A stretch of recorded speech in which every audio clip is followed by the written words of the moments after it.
వరుస పండుగ దృష్ట్యా ప్రజల్లో అభద్రతాభావం పెరగకుండా ఉండేందుకు సంగారెడ్డి జిల్లా కేంద్రంలో పోలీస్ ఫ్లాగ్ మార్చ్ నిర్వహించారు. పట్టణంలోని ప్రధాన వీధుల గుండా ఈ ఫ్లాగ్ మార్చ్ కొనసాగింది.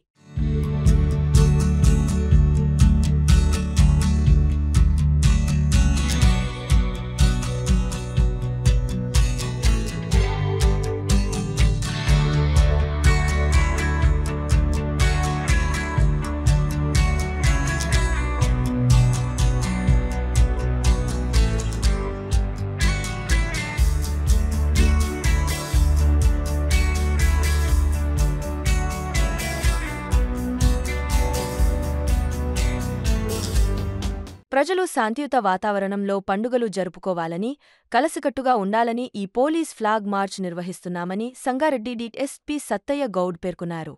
కేంద్ర సాయుధ బలగాలు, జిల్లా పోలీసులు పాల్గొన్నారు. ఈ గణపతి నవరాత్రులు మిలాదున్నబి సందర్భంగా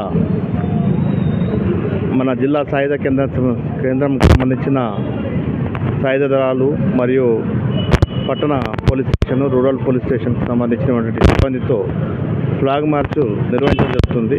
ఎందుకంటే ఈ కార్యక్రమం ప్రజలలో ఒక భద్రతా భావాన్ని పెంచడానికి మరియు అసాంఘిక శక్తులకు ఒక హెచ్చరికలాగా ఇది ఉంటుంది. కాబట్టి ఇది రొటీన్ పోలీసింగ్లో భాగంగా ఈ కార్యక్రమాన్ని చేపట్టడం జరిగింది.